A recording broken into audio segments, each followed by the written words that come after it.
Assalamualaikum dan selamat sejahtera. Okey, kita sambung lagi pembelajaran kita dalam bab 7. Kali ini kita nak masuk 7.2 iaitu tenaga keupayaan dan tenaga kinetik. Okey. Baik. Di akhir bab ni nanti saya nak awak boleh menerangkan dengan contoh tenaga keupayaan graviti dan menyelesaikan masalah dalam kehidupan seharian. Yang kedua, awak boleh menentukan tenaga keupayaan kenyal dalam konteks kehidupan seharian. Dan yang ketiga, boleh menerangkan dengan contoh tenaga kinetik dan menyelesaikan masalah berkaitan dengan tenaga kinetik dalam kehidupan seharian. Okey, ketiga-tiga tenaga yang kita akan belajar ini, iaitu tenaga keupayaan graviti, tenaga keupayaan kenyal dan tenaga kinetik ni memerlukan kemahiran awak dalam matematik. Okey, kemahiran awak untuk mengira. Okey, jadi saya nak awak bersedialah dengan pen, kertas dan kalkulator untuk sama-sama menyelesaikan masalah berkaitan dengan ketiga-tiga tenaga ini. Baik, seterusnya dalam bab ini kita akan belajar dua jenis tenaga. Yang pertama tenaga keupayaan dan yang kedua adalah tenaga kinetik. Okey. Tenaga keupayaan kita bahagikan kepada dua jenis, iaitu tenaga keupayaan graviti dan yang kedua tenaga keupayaan kenyal. Okey, so dekat sini saya dah bagilah contoh-contoh aktiviti ataupun aplikasi tenaga kinetik, tenaga keupayaan graviti dan tenaga keupayaan kenyal. Okey. Okey, kita pergi kepada tenaga keupayaan graviti. Tenaga keupayaan graviti adalah tenaga yang disimpan dalam objek disebabkan oleh ketinggiannya daripada permukaan bumi. Okey, disebabkan oleh ketinggiannya. Okey, saya highlightkan dekat sini, disebabkan oleh ketinggiannya daripada permukaan bumi. Okey, sebagai contoh. Okey, sebagai contoh pokok kelapa ni Okey, pokok kelapa ni semakin tinggi dia punya kedudukan dia, pokok kelapa tersebut, semakin tinggi pokok kelapa tersebut, semakin banyak ataupun besarlah tenaga keupayaan graviti di dalam dia. Okey. Untuk menentukan tenaga keupayaan graviti, kita menggunakan formula mgh. Okey, M itu adalah jisim, mass, dalam unit kg. Sementara G adalah pecutan graviti dalam unit meter per second negatif 2. Okey, dan H adalah ketinggian dalam unit meter. Okey, baik, dianggarkan pecutan graviti sama dengan 10 meter per second negatif 2 ataupun 10 Newton kg negatif 1. So nilai dia tetaplah 10. G tu nilai dia tetap 10. Jadi apa-apa nilai yang kita dapat nanti bila kita nak mula menentukan tenaga keupayaan graviti ni, okey, kita tetapkan nilai G itu adalah 10.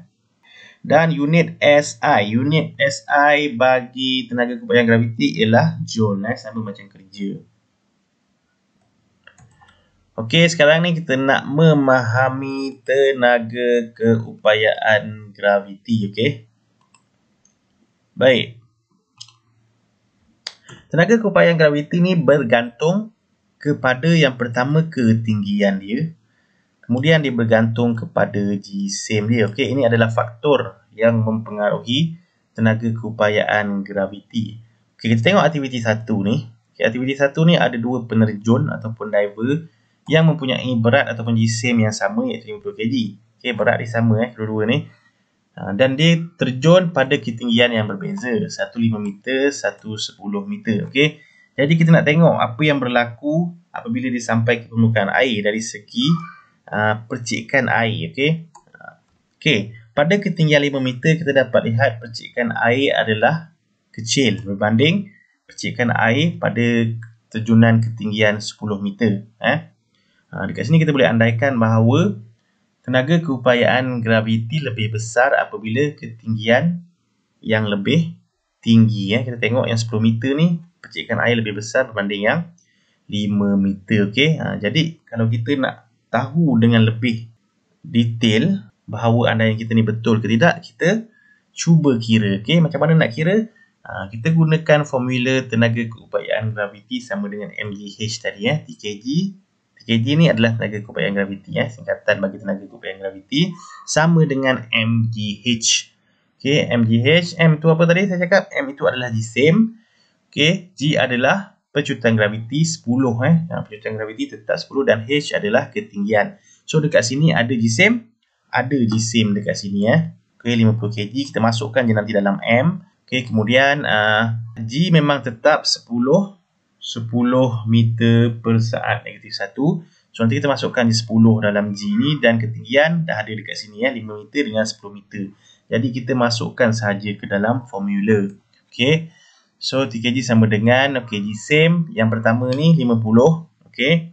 Kemudian kali dengan 10 pecutan graviti dan kali dengan 5 meter dia punya ketinggian. So kita akan dapat jawapan dekat sini. Tenaga kekuatan graviti dia sama dengan 2500 joule. Okay, kita tengok pula pada ketinggian 10 meter.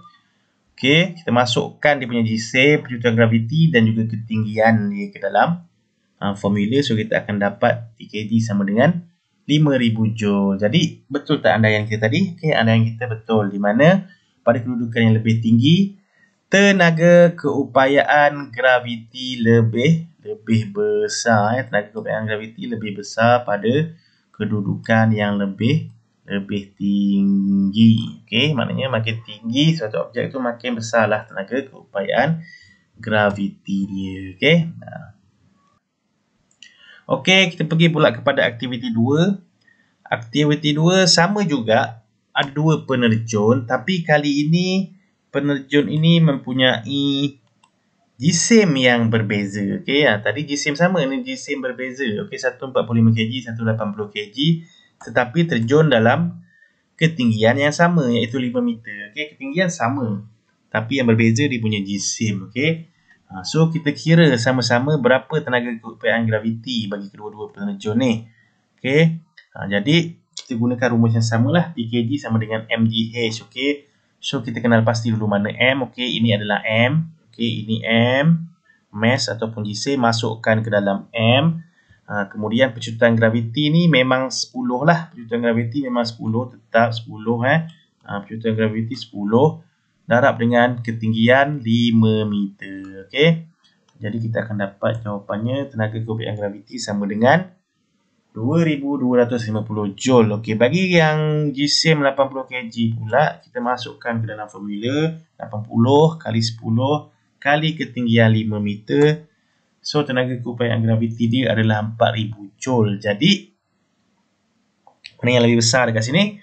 So yang lebih besar tenaga keupayaan graviti adalah yang mempunyai berat yang lebih ataupun yang mempunyai jisim yang lebih besar. Jadi yang 80 kg ni dia punya tenaga keupayaan graviti dia lebih besar. Jadi apa yang berlaku kepada percikan air pada permukaan air tu? Okey, yang mempunyai jisim yang rendah, percikan air dia lebih kecil. Dan yang mempunyai jisim yang lebih besar atau berat, percikan air lebih besar terhasil. Jadi kita simpulkan dekat sini bahawa semakin besar jisim objek, semakin besarlah tenaga keupayaan graviti dia. Okey. Okey, baik. Sekarang ni kita nak menyelesaikan masalah berkaitan dengan tenaga keupayaan graviti. Okey, tapi sebelum tu kita tengok dulu apa hubungan antara kerja dengan tenaga keupayaan graviti. Sebelum ni kita dah belajar berkaitan dengan kerja. Kerja ni menggunakan formula W sama dengan Fs. Okey. Fs tu apa? F itu daya, S itu sasaran. Jadi daya kali sasaran kita akan dapat kerja. Daya darab sasaran kita akan dapat kerja. Okey, baik. Kerja yang dilakukan sama dengan daya darab sasaran pada arah daya ataupun berat darab tinggi diangkat. Okey, kalau berat darab tinggi diangkat ni dia bagi dalam berat ataupun jisim. Okey, kita kena kali dengan 10. So rumus dia sama saja macam rumus yang kita belajar tadi. Okey, yang kita belajar tadi dalam slide sebelum ni. Rumus tenaga keupayaan graviti iaitu mgh. Jadi berat kalau dibagi jisim kita kena kali juga dengan 10 untuk convert dia kepada daya ataupun newton. So barulah kita darab dengan H ketinggian. Sama juga mgh. Jadi kerja yang dilakukan ni daya kali sasaran pada arah daya ni sama juga dengan mgh. Okey, jadi tenaga keupayaan graviti dan kerja adalah sama. Tenaga keupayaan graviti ni sama dengan kerja yang dilakukan mgh. Okey, sekarang kita nak uji minda. Rajah menunjukkan seorang budak berjisim 35 kg cuba menuruni gelongsor di sebuah taman tema air. Berapakah ketinggian budak tersebut daripada permukaan air sekiranya tenaga keupayaan graviti budak tersebut ialah 1050 joule? Okey, soalan ni lain sikit daripada soalan tadi ya. Kalau soalan tadi dia nak cari T kg tenaga keupayaan graviti, tapi untuk soalan ni dia nak kita cari ketinggian budak tersebut daripada permukaan air. Okey, jadi dia bukan nak cari T kg, dia nak cari H. Okey, so kita guna rumus yang sama. Okey. Kita guna rumus yang sama, T kg sama dengan mgh. Okey, so yang ni dia nak cari H ni. Okey, dia nak cari H dia bukan nak cari T kg, tapi dia nak cari H. Jadi kita tengok dulu nilai apa yang dibagi pada soalan tersebut. So dia bagi nilai T kg dan juga jisim. Jadi kita masukkan sahaja ke dalam formula. Okay, so T kg sama dengan 1050 joule sama dengan 35 kali 10 pecutan graviti kali H. Okay. Jadi 1050 sama dengan 350 kali H. Jadi macam mana nak dapatkan H? H ni pindah sebelah kiri, 1050 ni pindah sebelah kanan, jadi bahagi. So 1050 bahagi 350 sama dengan 3. Jadi H sama dengan 3 meter. Okey, sekarang kita nak tengok pula tenaga keupayaan kenyal. Tenaga keupayaan kenyal adalah tenaga yang tersimpan di dalam objek kenyal apabila diregang atau dimampatkan. Contohnya macam spring, macam archery atau busur panah ni ya. Okey, tenaga keupayaan kenyal juga boleh ditakrifkan sebagai kerja yang dilakukan untuk meregangkan atau memampatkan objek kenyal dengan sesaran X. Okey, sesaran ataupun X dari kedudukan keseimbangan. Okey. Okey, untuk menentukan tenaga keupayaan kenyal, kita menggunakan formula tenaga keupayaan kenyal ataupun TKK sama dengan 1/2 Fx.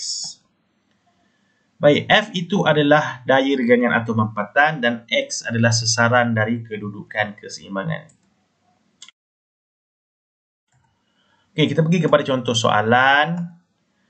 Okey, panjang asal bagi spring S ialah 20 cm apabila daya terakhir yang digunakan pada spring S ialah 20 Newton, panjang baharunya berubah menjadi 12 cm. Hitung tenaga keupayaan kenyal yang dipunyai oleh spring S yang termampat itu. Okey, apabila spring itu dimampatkan, dia punya panjang dia jadi berubah daripada 20 cm kepada 12 cm.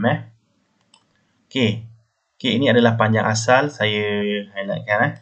Okey, dan ini adalah panjang setelah dimampatkan. Okey. Dan daya yang dikenakan adalah 20 Newton. Jadi kita masukkan dia ke dalam rumus tadi. Kita gunakan rumus TKK. Okay, TKK itu adalah singkatan bagi tenaga keupayaan kenyal sama dengan 1/2 Fx.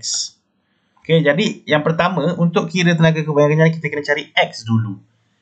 Okay, X ini adalah perubahan panjang spring ni tadi daripada panjang asal kepada panjang yang baru. Jadi macam mana kita nak cari X ni? Kita perlu tolakkanlah. Okay, panjang asal dengan panjang yang baru. Jadi X sama dengan 20 cm tolak 12 cm, kita akan dapat 8 cm. Dah dapat 8 cm tu barulah kita masuk ke dalam formula TKK ni tadilah. Okey, TKK sama dengan 1/2 kali Fx. Okey, so masukkan je.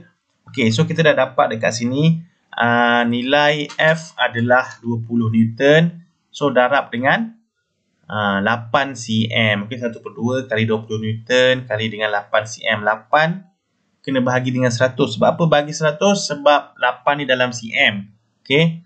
Untuk tenaga keupayaan kenyal ni, X itu mesti dalam unit meter. Okey, dalam unit meter. Jadi kita kena tukarkan 8 cm ni kepada meter lah. So sebab tu kena bahagi dengan 100. Jadi 1/2 kali 20 kali 0.08 meter. So kita akan dapat jawapannya ialah tenaga keupayaan kenyal sama dengan 0.8 joule.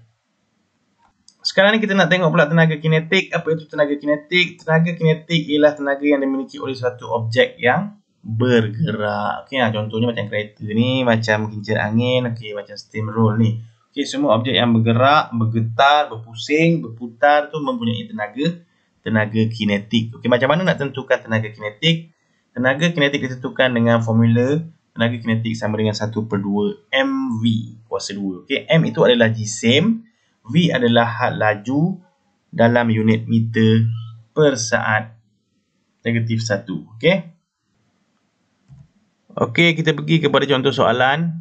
Sebuah kereta api berjisim 500 kg bergerak dengan had laju 360 km sejam. Berapa tenaga kinetik yang dimiliki oleh kereta api ini? Okey, penyelesaiannya kita guna formula TK sama dengan 1/2 mv kuasa 2.